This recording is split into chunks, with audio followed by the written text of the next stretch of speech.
Hello everyone. आशा छ सबैजना ठिकै हुनुहुन्छ होला।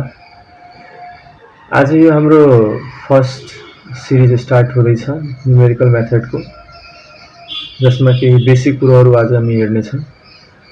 फर्स्ट अफ अल म के भन्न चाहन्छु भने न्युमेरिकल एनालाइसिस भनौँ या फेरि न्युमेरिकल मेथड भनौँ, यो सब्जेक्ट भनेको हामीले चाहिँ किन पढ्नु पर्यो त है।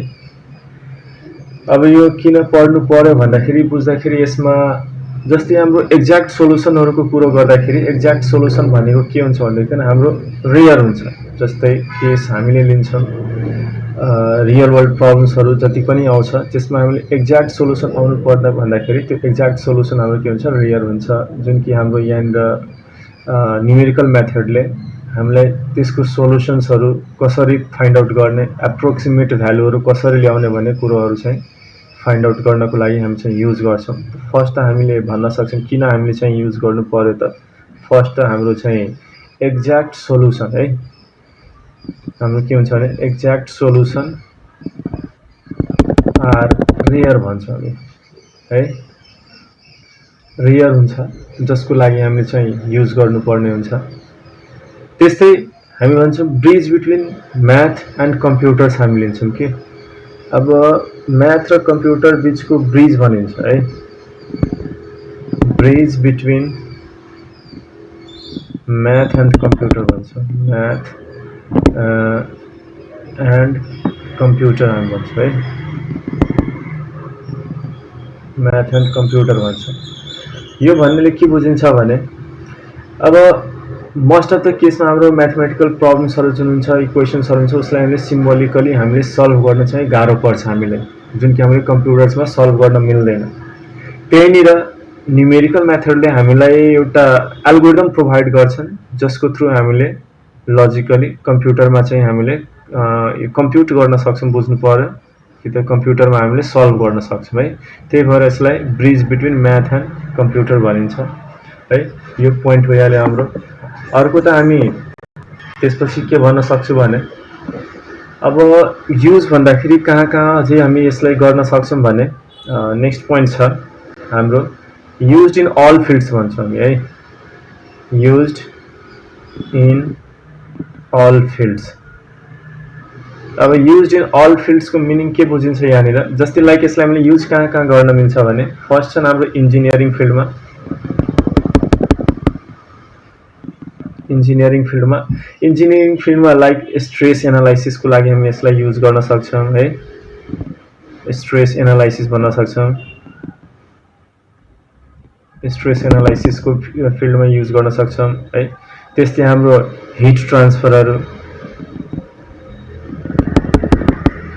भन्ने हुन्छ, त्यसमा हामीले यसलाई युज गर्न सक्छौँ है। फ्लुइड फ्लोहरू सब ठाउँमा जहाँनिर हामीले त्यो तपाईँले हेर्नुभएको होला पेट्रोल पम्पहरू हुन्छ जहाँनिर हाम्रो फ्लुइडहरू फ्लो गरिरहेको हुन्छ पेट्रोलियमहरूमा, त्यस्तो ठाउँमा अब कति चाहिँ गइरहेको छ, कसरी गइरहेको छ भने सब ठाउँमा एज हामीले न्युमेरिकल एनालाइसिसहरूको चाहिँ युज गर्छौँ। किनभने एक्ज्याक्ट त हुँदैन नि सबै ठाउँमा हाम्रो, जस्तै हिटेको कुरो गर्दाखेरि टेम्परेचरहरू फ्लक्चुएट भइरहेको हुन्छ, फ्लुइडहरू त्यो गर्दाखेरि त्यो पनि फ्लक्चुएट हुन्छ, स्ट्रेस पनि हाम्रो कन्फर्म हुँदैन, एक्ज्याक्ट हुँदैन, कन्स्ट्यान्ट हुँदैन। त्यो कुरोको हामीले चाहिँ इन्जिनियरिङ फिल्डहरूमा युज गर्न मिल्छ। अर्को हेर्दाखेरि हामीले यहाँनिर साइन्सतिर पनि यसलाई युज गर्न मिल्छ। साइन्सतिर हामीले के युज गर्न मिल्छ भने like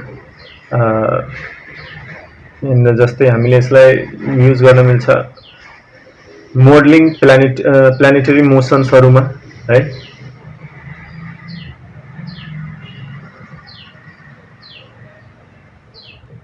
planetary motion, प्लानेटको मोसन्सहरू find out गर्नको लागि है। वेदर फोरकास्टिङहरूमा युज गर्न सकिन्छ, वेदर फोरकास्टिङमा युज गर्छौँ हामी यसलाई, वेदर फोरकास्टिङको लागि युज गर्न सकिन्छ। त्यस्तै इकोनोमिकतिर पनि युज गर्न मिल्छ हामीले, इकोनोमिक्सतिर पनि युज गर्न मिल्छ एन्ड बिजनेसमा पनि। अब कुरा आउँछ कि हामीले इकोनोमिक्समा र बिजनेसमा हामीले के कुरोको लागि युज गर्छौँ त। इकोनोमिक्समा जस्तै हामी भन्न सक्छौँ अप्टिमाइजेसन टेक्निक्सहरू भन्ने नाम सुन्नुभएको होला, अप्टिमाइजेसन टेक्निक्सहरुको लागि युज गरिन्छ है।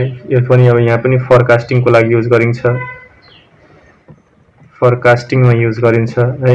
त्यस्तै यहाँनिर पनि रिस्क एनालाइसिसहरुको लागि युज गरिन्छ, रिस्क एनालाइसिसको लागि युज गरिन्छ है। यिनीहरुको लागि हामी युज गर्छौं। अझै हाम्रो मोस्ट अफ द फिल्ड अरु ठाउँ पनि हामीले युज गर्न सक्छौं, तर चाहिँ मेन हामीले हेर्दाखेरि हाम्रो यहाँनिर के छ भन्दाखेरि जुन हाम्रो न्यूमेरिकल मेथड छ, न्यूमेरिकल मेथड भनौं, पढ्दाखेरि हामीले चाहिँ के को लागि खास हामीले किन पढ्नु पर्यो त, कहाँ युज हुन सक्छ भने कोही सोध्दाखेरि या फेरि बुझ्दाखेरि हामीले यो हामीले पोइन्टहरु हामीले चाहिँ लेख्दा चाहिँ एक्ज्याक्ट हाम्रो चाहिँ यसको आन्सर आइहाल्छ है। एक्ज्याक्ट सोलुसन आर रेयर, हाम्रो चाहिँ सोलुसन रेयर हुन्छ, त्यसको लागि हामी चाहिँ न्यूमेरिकल मेथड युज गर्न हामी युज गर्छौं, किनभने यसमा हामीले त्यो एक्ज्याक्ट आन्सर्स नआएर हाम्रो चाहिँ कसरी हाम्रो पोइन्ट्स आन्सरहरु आउँछ, कसरी हामीले एरर्सहरु क्याल्कुलेट गर्छौं, सबै यहाँ हामी चाहिँ फाइन्ड आउट गर्छौं। यसमा bridge between math and computers, हाम्रो म्याथ र कम्प्युटर्सको बीचमा के ब्रिजेसहरु छन् त्यो चाहिँ युज गर्छौं। Use in all fields like इन्जिनियरिङमा युज गर्छौं, साइन्समा युज गर्छौं, इकोनोमिक्स एन्ड बिजनेसतिरहरु युज गर्छौं। यी केही पोइन्ट्सहरु छन्, यो पोइन्ट्सहरुको रिलेटेड हामी सबै चाहिँ युज गर्छौं यसमा है त। अब यहाँनिर हामीले चाहिँ पढ्ने भनेको डिफरेन्ट हामीले इक्वेशन्सहरुलाई यहाँनिर सल्भ गर्छौं, डिफरेन्ट इक्वेशन्सहरु हामी पढ्ने छौं। त आजको भिडियोमा म तपाईहरुलाई बढी त के अब हामीले म चाहिँ भन्दिन, तर चाहिँ मेन कुरो हाम्रो चाहिँ मेन बेसिक कुरो हामीले क्याल्कुलेटरहरुलाई चाहिँ यसमा युज गर्नुपर्ने हुन्छ है। त क्याल्कुलेटर हामीले के काम गर्ने, कसरी युज गर्ने भनेको त्यसको बारेमा यो खास गरेर यो भिडियो बनाउन खोजेको हो।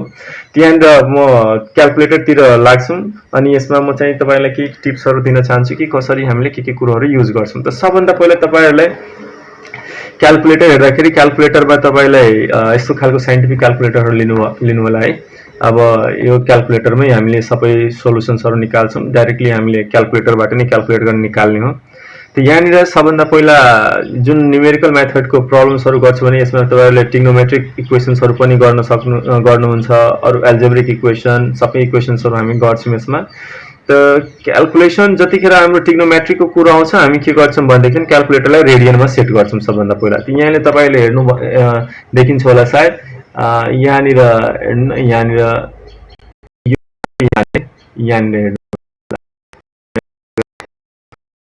है। एक्चुअलीमा यो डी भनेको के बताउँछ भने डिग्री बताउँछ है। त हामीलाई यो डी चाहिँ युज गर्नु छैन, यहाँनिर हामीले रेडियनमा चाहिँ क्याल्कुलेटर सेट गर्ने।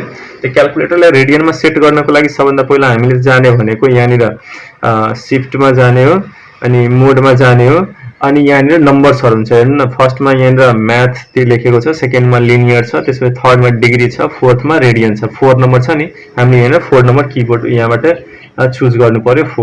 4 चुज गर्ने। 4 चुज गर्दाखेरि अब यहाँ तपाई हेर्न सक्नुहुन्छ यो चाहिँ हाम्रो आर मा चाहिँ कन्भर्ट भइसकेको छ।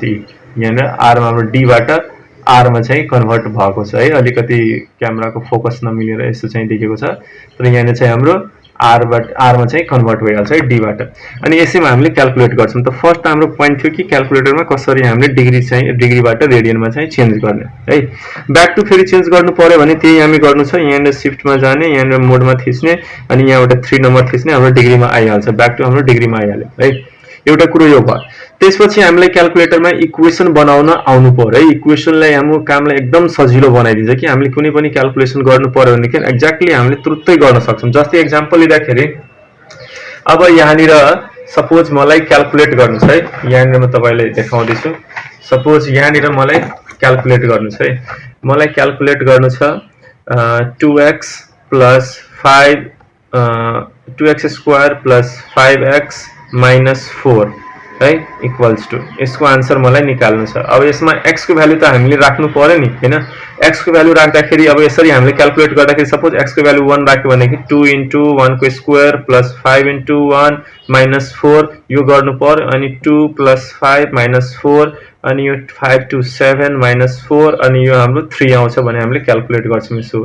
तर यो गर्दाखेरि अब यो सानोतिनो भ्यालु चाहिँ x को भ्यालु राख्दाखेरि हाम्रो चाहिँ यति स्टेपमा आयो। त त्यही कुरा हामीले क्याल्कुलेटरमा कसरी गर्न मिल्छ, हामीले चाहिँ अझै भ्यालुहरु पनि चेक गर्नु पर्यो भने कसरी गर्ने, त्यहाँले क्याल्कुलेटरमा डाइरेक्ट हामीले गर्न मिल्छ है। त कसरी गर्ने भने हेर्नु त सबभन्दा पहिला हामीले के चाहिएको छ, इक्वेसनमा 2 चाहिएको छ है। त्यहाँबाट क्याल्कुलेटरबाट 2 थिच्ने, मैले यहाँबाट हेर्नु यहाँ 2 प्रेस गरे, यहाँनिर 2 आयो है। त्यसपछि आउँछ x स्क्वायर छ, त्यसपछि हेर्नु यहाँनिर क्याल्कुलेटरमा अल्फा भन्ने लेखेको छ है। अल्फामा थिच्ने, अल्फा थिचिसकेपछि त्यसपछि यसमा हेर्ने x कहाँ लेखेको छ, x यहाँनिर हाम्रो लेखेको छ यहाँनिर। अब x छैन भनेदेखि अरू सिम्बल पनि युज गर्दा हुन्छ, कुनै कुनै टाइममा हुन्छ कि हाम्रो यो छैन भनेदेखि अर्को चाहिँ युज गर्दा पनि हुन्छ, तर x यो सबै क्याल्कुलेटरमा हुन्छ है। यहाँनिर मैले x चाहिँ युज गरेँ अनि x को पावर छ स्क्वायर छ, यहाँनिर स्क्वायर छँदैछ, स्क्वायर मैले थिचेँ। त्यसपछि छ प्लस, मैले प्लस थिचेँ। त्यसपछि छ 5 थिचेँ। त्यसपछि छ x, त्यस्तै अल्फा अनि फेरि मैले x थिचेँ, यो x आइहाल्यो। त्यसपछि छ यहाँनिर -4 है, -4 आयो। यति आइसकेपछि अब यसको क्याल्कुलेसन कसरी गर्ने त यहाँनिर छ CALC भन्ने छ है, हाम्रो क्याल्कुलेटरमा अप्सनै छ। यो थिच्दाखेरि अब हेर्नु x को भ्यालु यसले मागिरहेको छ। मैले x को भ्यालु सपोज 1 राखिदिएँ, 1 राख्दाखेरि इक्वल्स टु दिएपछि यहाँनिर हाम्रो 3 आयो है। एक्ज्याक्ट त्यही आन्सर हाम्रो पहिला पनि आएको थियो 3, यहाँ पनि 3 आयो है, त्यही आउँछ यसमा। फेरि अर्को पनि मलाई क्याल्कुलेट गर्न मन लाग्यो भनेदेखि त x को भ्यालु अर्को राखेर यहाँ इक्वल्स टु थिच्ने, फेरि यहाँ मैले 2 थिचेँ अनि फेरि इक्वल्स टु थिच्दाखेरि फेरि यहाँ 2 राखेपछि 14 आयो। फेरि अर्को भ्यालु पनि मलाई टेस्ट गर्न लाग्यो भने यस्तै मैले यहाँ इक्वल्स टु थिच्छु अनि इक्वल टु थिचिसकेपछि फेरि यहाँ अर्को राख्ने 9 राखेँ, 9 राख्दाखेरि मेरो ठ्याक्कै यति आयो भने मैले यहाँ क्याल्कुलेट गर्न सक्छु है। त्यो एउटा कुरो त यो भइहाल्यो, हामीले भ्यालु चाहिँ यसरी हामीले क्याल्कुलेट गर्न सक्छौँ। यहाँनिर यो धेरै नै हेल्प हुनेवाला छ हाम्रो यो चाहिँ ट्रिकबाट है, त क्याल्कुलेटरमा यो कुरोहरू आउनु पर्यो। अर्को नेक्स्ट म के बताउन चाहन्छु भने अब जस्तै हामीले यसमा न्युमेरिकल मेथडमा हामीले चाहिँ युज गर्छौँ, अगाडि हामीले युज गर्नमा चाहिँ डिफ्रेन्ट हाम्रो फंक्सनको भ्यालुहरू है, जस्तै 1 राख्दाखेरि कति आउँछ, 2 राख्दाखेरि कति आउँछ, 3 राख्दा कति आउँछ, त्यो कुरोहरू चेक गर्नु पर्यो भने त्यो कसरी एक्ज्याक्टली र्यान्डम टेबलमा जेनेरेट गर्ने कि त्यो कसरी आउँछ भने यहाँ है, फेरि हामीले मोड भित्र जाने अनि यहाँ 7 नम्बरमा हेर्नु त 7 नम्बरमा टेबल भन्ने छ, 7 नम्बरमा है। म यहाँ 7 थिच्छु, 7 थिचेँ अनि 7 थिच्दाखेरि यहाँ fx इक्वल्स टु, अब यसमा पनि तपाईँले एउटा इक्वेसन बनाउनु पर्यो। म पनि के गर्छु डाइरेक्टली यहाँनिर जुन इक्वेसन यो लेखेको छु त्यही इक्वेसन यहाँनिर बनाइहाल्छु है छिटो छिटो। त्यो इक्वेसन बनाउँदाखेरि मैले त्यस्तै 2 अल्फा, त्यसपछि x square plus 5 alpha x अनि -4 छ, यो थिचेँ अनि यति थिच्दाखेरि अब हेर्नु यसमा भ्यालुहरू राख्दाखेरि कति आउँछ भने त्यो एक्ज्याक्टली क्याल्कुलेट गरेर आफै यहाँनिर दिनेछ है। अब म यहाँनिर इक्वल्स टु थिच्छु, हेर्नु यहाँ इक्वल्स टु छ, मैले इक्वल्स टु थिचेँ, अब यो 1 आयो है स्टार्ट, त्यसपछि फेरि इक्वल्स टु थिचेँ, इक्वल्स टु थिच्दाखेरि एन्ड आयो 5 अनि त्यसपछि यहाँनिर इक्वल्स टु फेरि थिचेँ। अब हेर्नु यहाँनिर स्टेप 1 अनि फेरि इक्वल्स टु थिच्ने, इक्वल्स टु थिच्दाखेरि अब हेर्नु टेबल चाहिँ जेनेरेट हुन्छ। यहाँनिर 1 2 3 4 5 5वटा छ, यहाँनिर 1 देखि लिएर 6 सम्म हाम्रो टोटल भ्यालु, तर यहाँनिर 5 वटासम्म हाम्रो भ्यालु आएको छ नि त, 5 वटासम्म हाम्रो भ्यालु आएको छ। त्यही भनेको थियो स्टार्टिङमा स्टार्ट 1 बाट हुन्छ अनि 5 नम्बरसम्म चाहिँ भ्यालु चाहिँ यसले दिन्छ भनेर। त यहाँनिर के आयो भनेदेखि यदि x को भ्यालु 1 छ भने आन्सर 3 आउँछ, 2 छ भने 14 आउँछ, 3 छ भने यहाँनिर हाम्रो 29 आउँछ। यस्तै अब 4 राखेपछि 48 आउँछ अनि 5 राखेपछि 71 आउँछ भने आएको छ। त यहाँनिर 5 वटा भ्यालुसम्म हामीले दिइहाल्यो है। यति छ हाम्रो नर्मली चाहिँ क्याल्कुलेटरमा बुझ्नुपर्ने र सिक्नुपर्ने कुरोहरू। हस् त आशा गर्दैछु तपाईहरुले यो भिडियो इजी लागेको होला अनि राम्रो लागेको होला, जसको कारणले गर्दाखेरि राम्ररी अगाडि चाहिँ हेल्प हुनेछन् हाम्रो धेरै नै। त आजको लागि हामीले यो भिडियोमा यतिकै राख्छौं। अब भेट्छौं हामी नेक्स्ट आफ्नो भिडियोमा न्युमेरिकल सँगसँगै हामीले कसरी न्युमेरिकलहरु सल्भ गर्छौं with the help of calculator, और हामीले क्याल्कुलेसन्सहरु पनि कसरी गर्छौं त्यो कुरो हेर्नेछौं। हस् त थ्यांक यू।